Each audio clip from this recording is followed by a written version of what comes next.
Querido Gonzalo Monroy, qué gusto me da saludarte. Eres director general de la consultoría especializada en energía GMEC. ¿Cómo estás, mi querido Gonzalo? Mi querido David, qué gusto platicar contigo. Buenas noches. Oye, hay muchas cosas en el tintero. Pues nos volvieron a vender espejitos, ¿verdad? Con el tema de Iberdrola. Iberdrola lo volvió a hacer y volvió a demostrar que los españoles siguen siendo tierra de conquista. O más bien, no nos vendieron espejitos a nosotros, le vendieron espejitos al gobierno.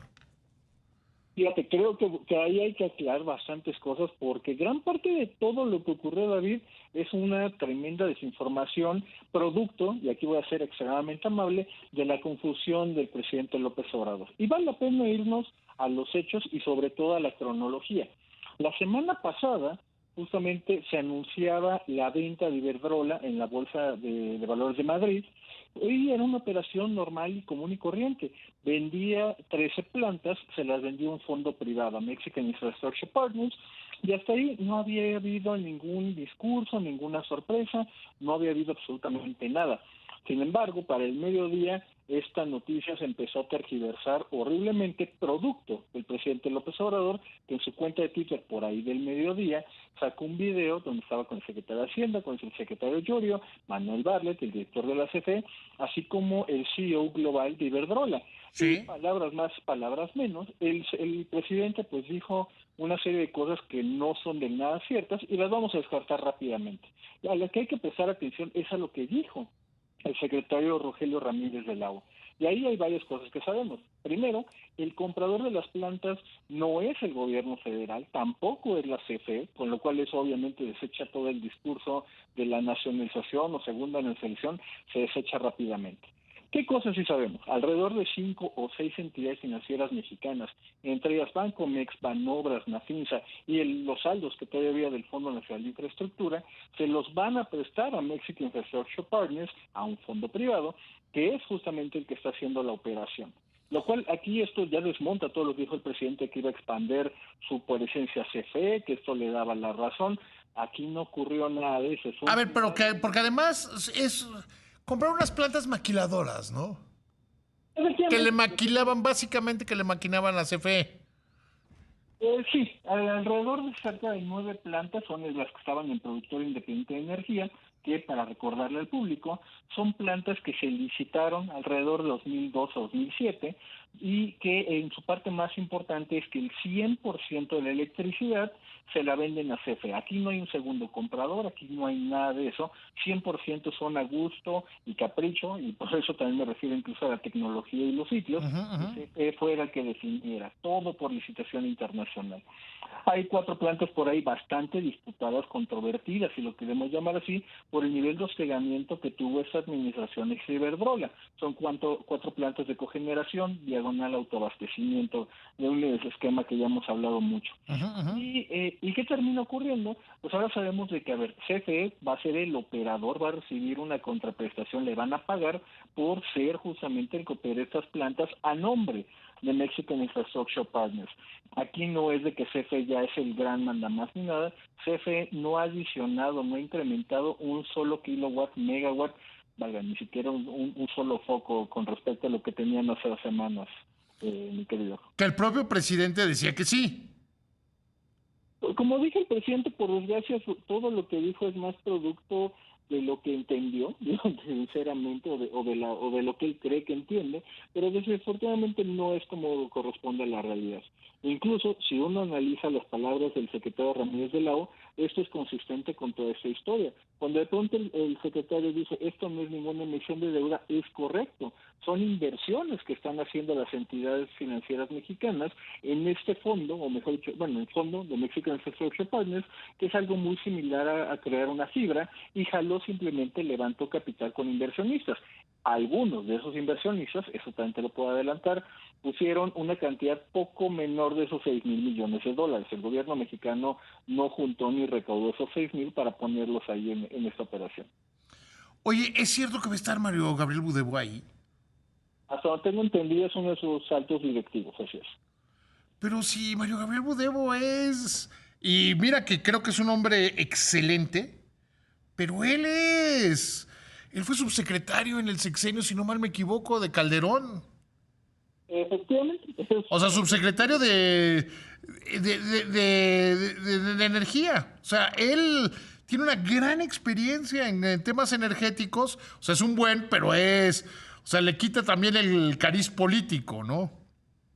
Un poco, hay que decirlo un poco, hay que entender de que Mario Gabriel nunca tuvo realmente una experiencia propia en el sector energético. Él venía principalmente de la CONSAR y después justamente de su paso por la Secretaría de Energía tampoco se dedicó a la parte de energía, principalmente estaba haciendo otro tipo de inversiones de infraestructura no relacionadas a energía. De hecho, es una especie de sorpresa que haya sido relanzada la fama con esta operación. Sí, bueno, ahí tiene una explicación. Él se dedicaba básicamente a armar paquetes de inversión. Exactamente, lo cual es una expertise muy interesante. Y es verdaderamente bueno, Mario Gabriel. Es un paquete exactamente hecho a la medida de todo esto, porque incluso, y aquí podemos incluso elaborar de parte de lo que ocurrió, David, e incluso la forma en que se están haciendo esta operación le permite a CFE, o en ese caso al gobierno mexicano, no meterse en temas de concentración de mercado. Si CFE hubiera sido genuinamente la dueña de estas nuevas plantas, le hubiera crecido su participación en lugares como en la región noroeste, donde que comprende Coahuila, Nuevo León y Tamaulipas, bueno, también San Luis Potosí, hubiera pasado de un 4 a un 40%. Obviamente se hubiera levantado algunas cejas en la Comisión Federal de Competencia Económica, pero ese no es el caso por la operación que ocurrió. Oye, a ver, y ahora déjame llevarte otro tema, si te parece bien, querido Gonzalo.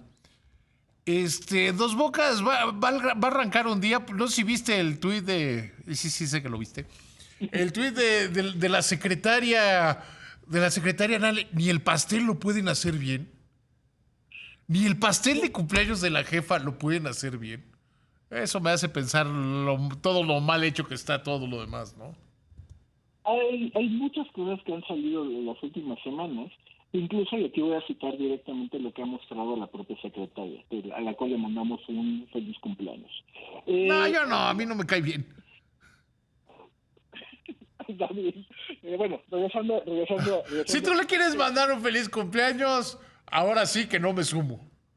No hay problema.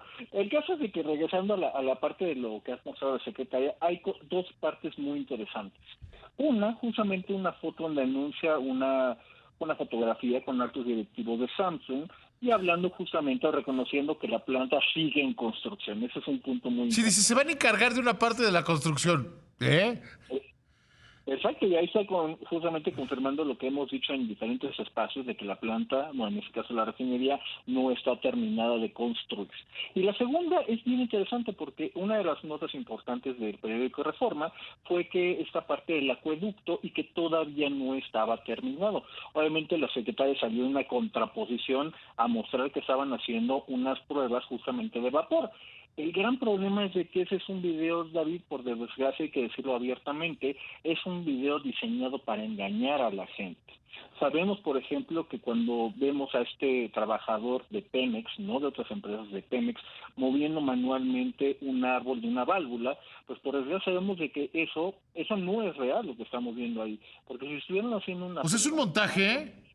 Es totalmente un montaje. Una prueba de 4 kilómetros, si fuera algún otro tipo de material ya en pruebas preoperativas, eso no se debe de hacer. Esas válvulas están automatizadas precisamente para evitar de que el vapor o algún otro tipo de sustancia, entre ellas ácido clorhídrico, pueda matar o dañar a un trabajador. Así que lo que vimos ahí, pues para desgracia, parece más una producción de Chapucero Productions que una cosa verdaderamente bien hecha de ingeniería. No que ya no se hacían montajes en este gobierno. A la secretaria parece que le urge, literalmente, le urge mostrar un avance significativo en Dos Bocas, pero los tiempos y, por desgracia, los fierros no le están cooperando en ese sentido. La razón, ¿no? Porque desde el principio todo mundo sabía. A ver, cuando contrataron a estos expertos internacionales o los invitaron a la licitación, todos dijeron, todos coincidieron, teniendo el interés de quedarse con el negocio, que no se podía hacer en los tiempos que se habían planteado en la licitación. Es muy correcto, fíjate, recordando lo que estás diciendo, vamos a agregarle un poquito más de detalle muy importante. Cuando se hace justamente la refinería de Dos Bocas, se lanza esta convocatoria a 5 de las grandes empresas que hacen este tipo de infraestructuras magnas, gigantes. No son pequeña cosa. Esto no es para Unica, esto no es para alguna otra constructora local. Estas son las verdaderas grandes ligas. Y todas, como tú muy bien coincides, justamente dijeron, a ver, con ese tiempo de 3 años no se puede. La que mejor lo podía hacer era 5 años. Y el presupuesto de $8,000 millones no les daba. El presupuesto más competitivo, cosa que sabemos después, era de $14,000 millones. Hoy sabemos que la refinería ya lleva erogado más de $16,000 millones, proyectados a más de 20,000 cuando esto esté ya terminado eventualmente. ¿Qué otra cosa sabemos? Que cuando esta licitación falla y se queda vacío el proyecto, es la propia Secretaría de Energía la que se autoasigna el rol del Project Manager. Y obviamente eso es importante porque nadie quiso responsabilizarse de cumplir, o de mejor dicho, de incumplir las fechas locas o sacadas de la manga, o de tiempos políticos, yo lo llamaría. Del arrastre político, querido Gonzalo. Oye, nos tenemos que ir. Platicamos pronto, amigo. Por supuesto que sí, mi querido David, tomando un tremendo abrazo. Un tremendo abrazo. Y si ves a Rocío Nale, no la felicites de mi parte. Que te vaya muy bien. Buenas noches.